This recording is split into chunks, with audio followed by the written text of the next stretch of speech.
والذين لا يدعون مع الله إلها آخر لا يقتلون النفس التي حرم الله إلا بالحق ولا يزنون ومن يفعل ذلك الشیخ علی جابر۔ آپ کا پورا نام علی عبداللہ جابر السعیدی ہے۔ آپ 27 اگست 1953 عیسوی بمطابق 1373 ذوالحجہ کو سرزمین جدہ میں پیدا ہوئے اور 14 دسمبر 2005 عیسوی یعنی 12 ذوالقعدہ 1426 ہجری کو اس فانی دنیا سے رخصت ہوئے۔ 1401 ہجری سے لے کر 1409 ہجری تک آپ نے مسجد الحرام میں امامت کے فرائض انجام دیے۔ البتہ اس دوران کچھ وقت کے لیے آپ کینیڈا بھی تشریف لے گئے۔ 1402 ہجری میں آپ نے باقاعدہ طور پر امامت سے دستبرداری اختیار فرمائی، لیکن تقدیر کو کچھ اور ہی منظور تھا، سو 1406 ہجری میں دوبارہ امامت پر مامور ہوئے اور یہ سعادت 1409 ہجری تک جاری رہی۔ حضرت کی طبیعت ناساز رہنے لگی تھی، مگر پھر بھی تدریس کے میدان میں علم کا چراغ روشن رکھتے ہوئے جامعہ شاہ عبدالعزیز جدہ میں فقہ موازنہ کے مضمون کے استاد رہے۔ آپ کی ولادت کے کچھ ہی برس بعد یعنی کہ 5 سال کی عمر میں آپ مدینہ منورہ منتقل ہو گئے تھے۔ قرآن پاک کی تلاوت کا جو سوز، درد اور حلاوت آپ کے لہجے میں تھی، اس نے عالم اسلام کے کونے کونے میں سننے والوں کے دلوں کو مسحور کر دیا تھا۔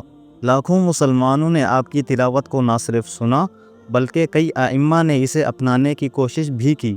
حضرت خود امامت کے خواہش مند نہیں تھے، مگر وہ تو کہتے ہیں نا کہ جسے اللہ چن لے اسے دنیا روک نہیں سکتی۔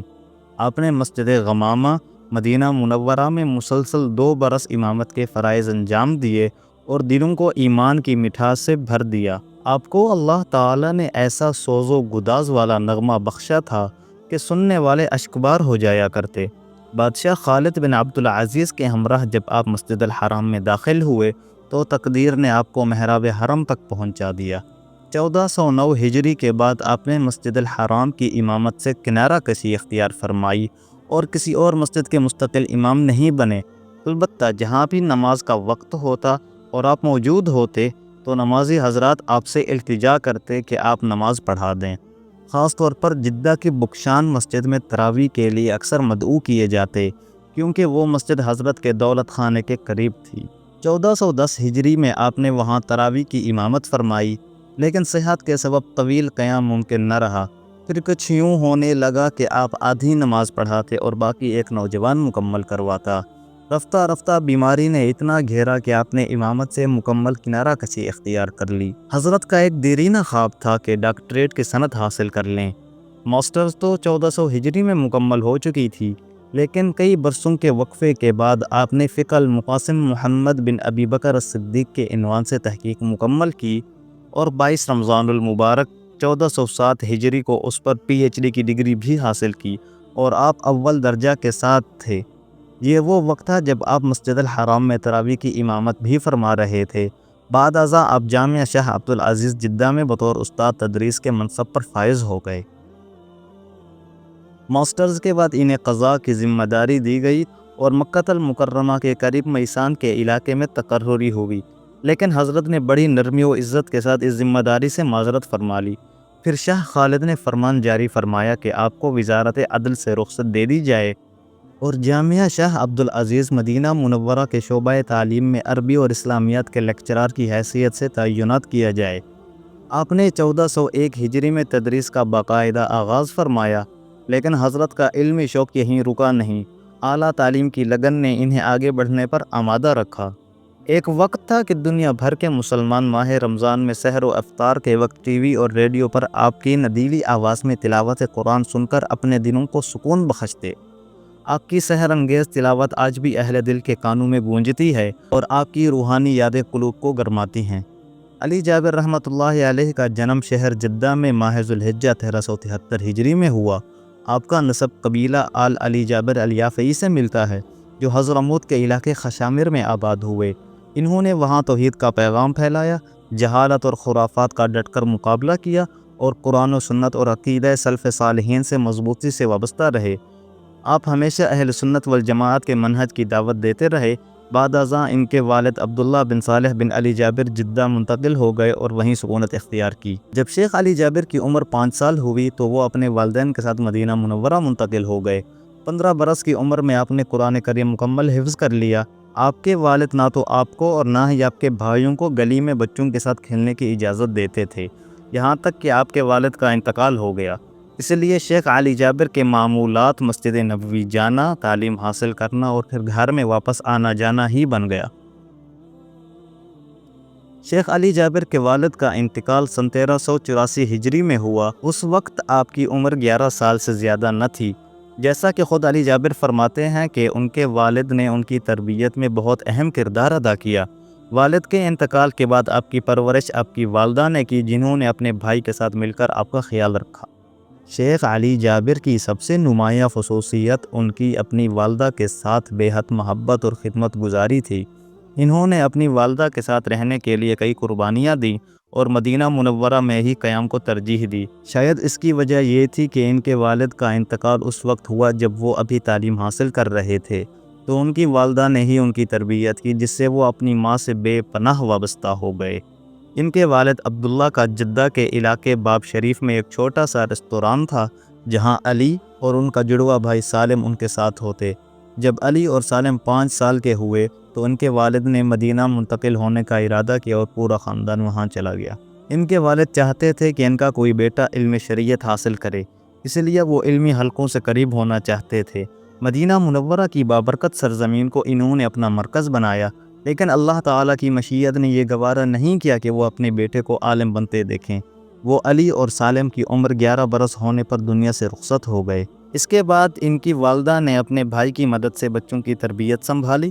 وہ اپنے قول و عمل میں مکمل مطابقت رکھتی تھیں۔ مثلا جب وہ اپنے بچوں کو نماز کا حکم دیتی تو خود سب سے پہلے تہجد کے لیے اٹھا کرتی تھیں۔ اسی لیے بچوں کا اپنی والدہ سے تعلق انتہائی گہرا ہو گیا، خاص طور پر علی جابر کا۔ والد کی کم عمری میں وفات کے باوجود علی جابر گمراہی کی راہ پر نہ چلے، بلکہ بلوغت سے پہلے ہی قرآن کریم حفظ کر لیا۔ وہ اسے اس قدر مکمل یاد رکھتے کہ بہت ہی کم مواقع پر غلطی ہوتی۔ آپ روزانہ قرآن کریم کے 2 پارے زبانی دہرایا کرتے۔ بچپن سے ہی علم حاصل کرنے کے لیے کوشاں رہے اور تعلیم کے ہر مرحلے، بیچلرز ہو، ماسٹرز ہو یا پی ایچ ڈی ہو، آپ نے امتیازی نمبروں اور پہلی پوزیشن کے ساتھ کامیابی حاصل کی۔ شیخ علی جابر کے دل و دماغ میں اپنے والد کی وہ خواہش نقش ہو گئی تھی کہ ان کا کوئی بیٹا عالم بنے۔ انہوں نے اپنی والدہ کی مدد سے یہ خواب پورا کرنے کا عزم کر لیا۔ کھیل کود کو چھوڑ کر دینی تعلیم کی طرف متوجہ ہو گئے۔ دارالحدیث میں تعلیم حاصل کی، جامعہ الأمیرہ منیرہ میں قرآن کریم حفظ کیا اور پھر معہد القرآن الکریم سے آگے کی تعلیم جاری رکھی۔ اس کے بعد معہد الثانوی سے ثانوی تعلیم مکمل کی اور جامعہ اسلامیہ کی کلیت الشریعہ میں داخلہ لیا، جہاں سے سن 1396 ہجری میں امتیازی نمبروں کے ساتھ گریجویشن کیا۔ پھر اعلیٰ تعلیم کے لیے ریاض چلے گئے، جہاں المعہد العالی للقضاء سے ماسٹرز کی ڈگری فقہ عبداللہ بن عمر رضی اللہ تعالی عنہ اور اس کا اثر مدینہ کے فقہی مکتب پر کے موضوع پر حاصل کی۔ اس کے بعد پی ایچ ڈی بھی امتیازی نمبروں اور اعزاز کے ساتھ مکمل کی، جس کا عنوان تھا فقہ القاسم بن محمد بن ابی بکر الصدیق رضی اللہ عنہ، اور اس کا تقابل دیگر مشہور مجتہدین کے فقہ سے تھا۔ آپ نے قرآن کریم کے حفظ کی ابتدا مسجد الأمیرہ منیرہ بنت عبد الرحمن سے کی، جو باب المجیدی کے علاقے میں واقع ہے۔ وہاں 2 اساتذہ سے 11 پارے حفظ کیے۔ پھر جامعہ الخیریہ لتحفیظ القرآن کے معہد میں داخلہ لیا، جہاں شیخ خلیل عبد الرحمن کی زیر نگرانی بقیہ قرآن حفظ کیا۔ انہی کی مدد سے شیخ علی جابر نے قرآن کریم کو مضبوطی سے یاد کیا اور تجوید کی بنیادوں پر مکمل عبور حاصل کیا۔ اگرچہ شیخ علی جابر نے اپنی محنت، لگن اور اخلاص کے ساتھ علم کا سفر طے کیا اور آرام کو چھوڑ دیا، لیکن وہ پھر بھی اپنی کامیابی کو اللہ تعالیٰ کا انعام سمجھتے ہیں۔ وہ کہتے ہیں، میں یہ دعویٰ نہیں کر سکتا کہ یہ سب کچھ صرف میری ذات کا کمال تھا، بلکہ میں تو صرف یہ کہہ سکتا ہوں کہ یہ اللہ تعالیٰ کا توفیق و کرم تھا، جس نے مجھے اس تعلیمی سفر میں کامیابی بخشی جو پی ایچ ڈی کی ڈگری پر ختم ہوا۔ اگرچہ علم کے لحاظ سے یہ اختتام نہیں بلکہ رسمی تعلیم کی حد تک تھا۔ انہوں نے مزید کہا کہ شریعت کالج کے اساتذہ نے انہیں اعلیٰ تعلیم کی طرف متوجہ کیا، کیونکہ اگر انسان فارغ ہو جائے تو وہ سستی کا شکار ہو جاتا ہے اور آگے بڑھنا مشکل ہو جاتا ہے۔ یہی ان کے مشائخ کا مشورہ تھا، جس پر انہوں نے حتی الوسع مکمل عمل کیا۔ شیخ علی جابر نے اپنی زندگی میں قرآن کریم کے حفظ کا گہرا اثر محسوس کیا۔ وہ اس بات کو بخوبی سمجھتے تھے کہ اگر انسان قرآن پر غور و فکر کرے اس کے معنی کو سمجھے اور عقل و شعور سے پڑھے تو یہ عمل نہ صرف اس کے حفظ کو مزید مضبوط بناتا ہے بلکہ اس کی روحانی اور ذہنی طاقت میں بھی اضافہ کرتا ہے۔ وہ اس اثر کے بارے میں خود فرماتے تھے، قرآن کا مقصد صرف خوش الحانی اور آواز کو سنوار کر پڑھنا نہیں ہے، بلکہ اصل مقصد یہ ہے کہ اسے عملی طور پر اپنی زندگی میں نافذ کیا جائے۔ شیخ علی جابر نے مزید یہ بھی کہا، قرآن مجید اللہ تعالیٰ نے دنیا والوں کے لیے ہدایت کے طور پر نازل فرمایا ہے۔ یہ اسلامی شریعت کا بنیادی ماخذ ہے اور مومنین کے لیے شفا اور رحمت بھی ہے۔ جو شخص قرآن کریم کو تدبر اور تفکر سے معنی اور مفاہیم کو سمجھتے ہوئے پڑھتا ہے، وہ لازمی طور پر دنیا اور آخرت میں کامیابی کے راستے پر گامزن ہو جاتا ہے۔ نبی کریم صلی اللہ علیہ وآلہ وسلم نے فرمایا، قرآن تمہارے لیے حجت ہے یا تمہارے خلاف حجت، یعنی یہ مقدس کتاب یا تو تمہارے حق میں گواہی دے گی جب تم اس پر عمل کرو گے، یا تمہارے خلاف جب تم اس کے احکامات کی خلاف ورزی کرو گے۔ اسی لیے صرف حفظ پر اکتفا کافی نہیں بلکہ تدبر بھی ضروری ہے، جیسا کہ اللہ تعالیٰ فرماتے ہیں، کتاب انزلناہ الیک مبارک لیدبروا آیاتہ ولیتذکر اولو الالباب۔ یہ ایک بابرکت کتاب ہے جو ہم نے آپ کی طرف نازل کی تاکہ لوگ اس کی آیتوں پر غور کریں اور عقل رکھنے والے نصیحت حاصل کر سکیں۔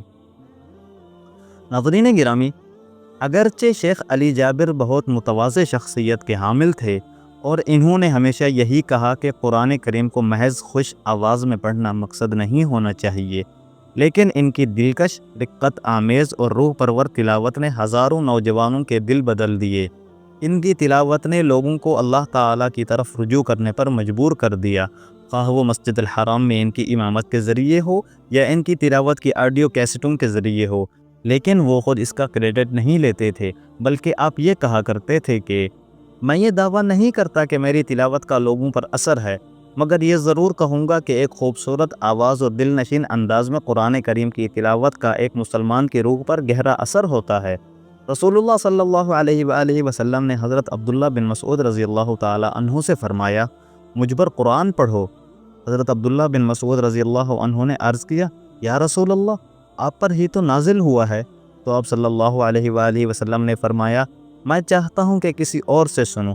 جب حضرت عبداللہ بن مسعود رضی اللہ تعالی عنہ نے سورۃ النساء کی آیات تلاوت کی اور آیت فَكَيْفَ إِذَا جِئْنَا مِن كُلِّ أُمَّةٍ بِشَهِيدٍ وَجِئْنَا بِكَ عَلَى هَؤُلَاءِ شَهِيدًا پر پہنچے تو رسول اللہ صلی اللہ علیہ وآلہ وسلم کی آنکھوں سے آنسو جاری ہو گئے۔ پھر فرمایا، جس نے قرآن کریم کو اسی طرح پڑھنا ہے جیسے نازل ہوا تو وہ عبداللہ بن مسعود رضی اللہ تعالی عنہ کی قرأت کے مطابق پڑھے۔ پس اس سے ثابت ہوتا ہے کہ خوبصورت تلاوت کا سامعین پر گہرا روحانی اثر ہوتا ہے۔ ناظرین گرامی، شیخ علی جابر اور شیخ محمد ایوب ایک ہی تعلیمی حلقے میں قرآن کریم سیکھتے تھے۔ ان دونوں کی تعلیم کا مرکز معہد القرآن الکریم تھا، جہاں شیخ خلیل الرحمن قاری ان کے استاد تھے۔ حالانکہ محمد ایوب عمر میں علی جابر سے کئی سال بڑے تھے اور حفظ میں بھی ان سے آگے تھے، لیکن دونوں ایک ہی حلقے میں شریک تھے۔ شیخ علی جابر کے بارے میں ان کے استاد بخاری کا کہنا تھا کہ وہ قرآن کریم کی تعلیم کے ساتھ ساتھ نہایت باادب، شرمیلے اور خاموش مزاج تھے، اور اپنے ہم عمر بچوں کے ساتھ زیادہ کھیلنے کودنے کے عادی نہیں تھے۔ شیخ علی جابر کی وفات بدھ کے روز 12 ذوالقعدہ 1426 ہجری کو، جو کہ 14 دسمبر 2005 کو تھا، شہر جدہ میں ہوئی۔ آپ طویل عرصہ تک بیماری کا شکار رہے تھے اور انہوں نے وزن کم کرنے کے لیے ایک سرجری بھی کرائی تھی، جس کے نتیجے میں ان کی صحت پر منفی اثرات پڑے اور اس کے بعد انہیں کئی ماہ تک ہسپتال میں زیر علاج رہنا پڑا، حتیٰ کہ آپ بار بار ICU میں داخل ہوتے۔ شیخ علی جابر کے بیٹے عبداللہ نے ذکر کیا کہ جب شیخ کو غسل دینے کے لیے نکالا گیا اور وہ 12 گھنٹے تک ہسپتال کی مردہ خانے میں رہے، ان کے جسم کے اعضاء بالکل نرم اور حرکت دینے کے قابل تھے، اور ان کا جسم سخت یا جمع ہوا نہیں تھا، جو کہ غسل دینے والوں کے لیے حیرانی کا باعث بنا، کیونکہ ڈاکٹروں کا کہنا تھا کہ 6 گھنٹے میں جسم مکمل طور پر جمع ہوا ہو جاتا ہے۔ پھر ان کا جسم مکہ مکرمہ منتقل کیا گیا، جہاں جمعرات 13 ذوالقعدہ 1426 ہجری کو عصر کی نماز کے بعد مسجد الحرام میں ان پر نماز جنازہ ادا کی گئی اور انہیں مکہ مکرمہ کے شرائع قبرستان میں دفن کیا گیا۔ شیخ صالح الطالب نے مسجد الحرام میں نماز جنازہ کی امامت کی اور پھر انہوں نے شیخ علی جابر کو دفن کرنے میں حصہ بھی لیا۔